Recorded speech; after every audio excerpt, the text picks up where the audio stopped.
Hello everyone, কেমন আছো তোমরা? আশা করব অনেক ভালো আছো। আমরাও কিন্তু অনেক ভালো আছি। আজ রিম্পা চন্দনার রান্নাঘরে কিন্তু আবারও চলে এসেছি তোমাদের সঙ্গে। নতুন একটি দিন, নতুন একটি রেসিপি নিয়ে আবারও কিন্তু হাজির হয়েছি। তো আজকে কিন্তু নিয়ে এসেছি দারুণ একটি রেসিপি, দেশি মুরগির কষার রেসিপি। তো আগেকার দিনের মানুষেরা কিন্তু অল্প মশলাতেই কিন্তু খুব সুন্দর করে কিন্তু রান্নাটা করতো। খুব বেশি কিন্তু মশলা দিত না, তাও কিন্তু খেতে কিন্তু দুর্দান্ত হতো এই দেশি মুরগির কষা। চলো বন্ধুরা, আজকের রেসিপিটা কিন্তু আগেকার দিনের মতনই কিন্তু করব। খুব টেস্টি হয় এইভাবে যদি রান্না করা হয়। তাহলে চলো, ভিডিওটা তোমরা একদমই স্কিপ করো না, পুরোটা দেখার জন্য অনুরোধ রইল। তো আজকে আমরা বাড়িতে দেশি মুরগি করব, আর এই দেশি মুরগির কষা কিন্তু খেতে দারুণ লাগে। আর এটা কিন্তু 350 ছিল, মুরগি কাটার পরে কিন্তু ডিম হয়েছে, চর্বিও হয়েছে। খুব বেশি কিন্তু তেল দেব না। ফার্স্টে আমরা কিন্তু কড়াইতে কিন্তু তেল দিয়েছি, সর্ষের তেল দিয়ে কিন্তু আমরা কিন্তু আলুগুলিকে কিন্তু ভেজে নেব। তো আলুগুলিকে কিন্তু বেশ লাল লাল করে কিন্তু ভেজে নিতে হবে।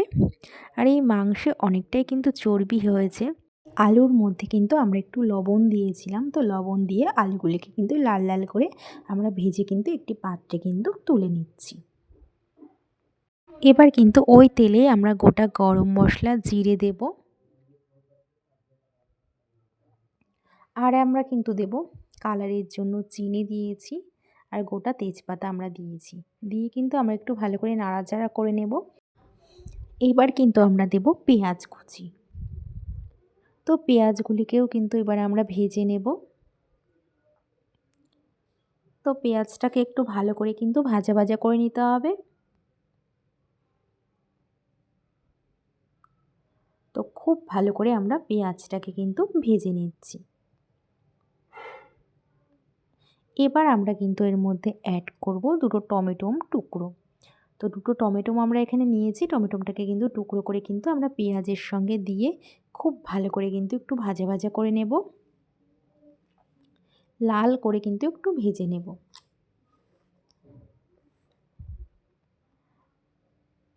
তো খুব ভালো করে ভাজার পর আমরা এর মধ্যে অ্যাড করব আদা, রসুন, কাঁচা লঙ্কার পেস্টটা কিন্তু আমরা দিয়ে দেব।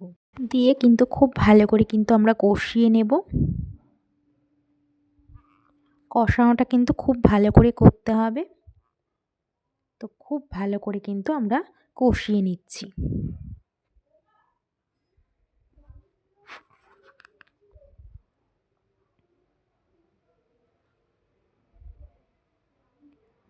তো খুব ভালো করে কিন্তু কষিয়ে নেওয়া হয়ে গেছে। এবার আমরা এর মধ্যে অ্যাড করব গুঁড়ো মশলা, আমরা এর মধ্যে দেব।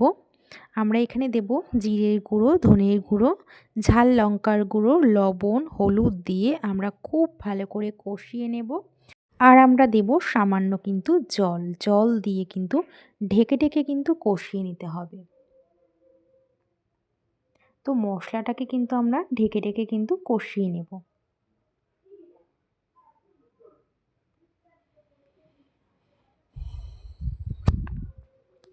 তো মশলাটাকে ঢেকে ঢেকে কষাতে হবে, তাহলে কিন্তু খুব ভালো হয় কষানোটা।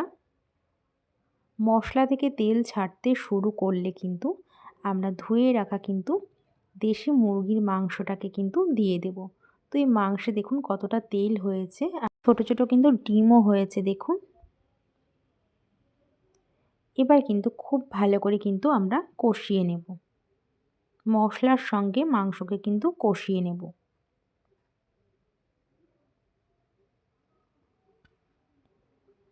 তো মশলা থেকে তেল ছাড়তে শুরু করে দিয়েছি। এবার কিন্তু আমরা মাংসটাকে কিন্তু কড়াইতে দিয়ে দিয়েছি মশলার মধ্যে। এবার মাংসের সঙ্গে মশলাকে আমরা খুব ভালো করে কষিয়ে নেব।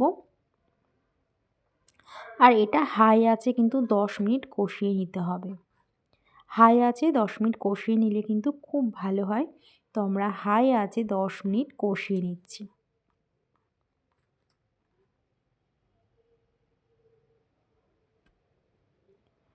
তো 10 মিনিট কিন্তু আমরা খুব ভালো করে হাই আঁচে কষিয়ে নিচ্ছি।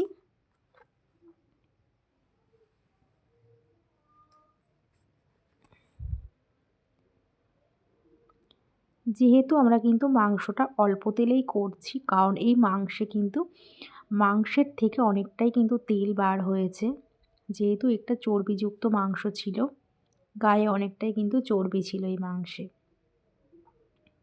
তো আমরা খুব ভালো করে কিন্তু মাংসটাকে কষিয়ে নিচ্ছি। আর যেহেতু দেশি মুরগি একটু তো সময় লাগবেই, আর কষানোটা কিন্তু খুব ভালো করে কিন্তু করতে হবে।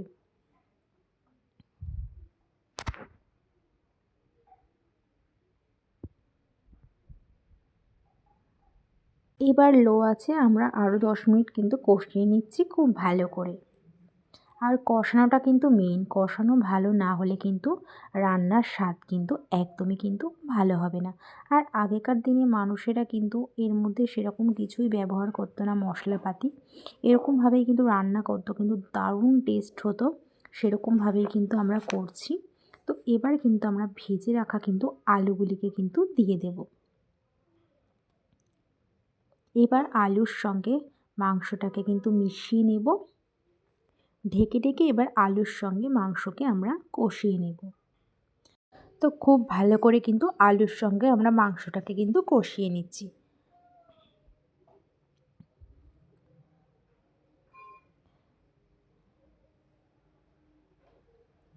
এবার আমরা একটু ঢেকে দেব। এবার ঢাকনা তুলে আবারও একটু ভালো করে নাড়াচাড়া করে নেব। দেখুন মাংস থেকে কত জল বার হয়েছে। আর আমরা এর মধ্যে কিন্তু খুব বেশি কিন্তু জল দেব না, কারণ এই জলেই কিন্তু মাংসটা পুরো সেদ্ধ হয়ে গেছে। আমরা এর মধ্যে সামান্য কিন্তু আমরা জল দেব। সামান্য জল দিয়ে আমরা কিন্তু আবারও একটু ভালো করে নাড়াচাড়া করে নেব। মাংসটা প্রায় সেদ্ধ হয়ে গেছে। এবার আমরা উপর থেকে একটু ধনেপাতা কুচি দেব। ধনেপাতা কুচি দিলে দারুণ লাগে খেতে। এবার আমরা একটু ঢাকনা দিয়ে রেখে দেব। এবার ঢাকনা তুলে আমরা উপর থেকে একটু কাঁচা লঙ্কা ছড়িয়ে দেব। আর আমরা কিন্তু এর মধ্যে দিয়ে দেব গরম মশলা গুঁড়ো।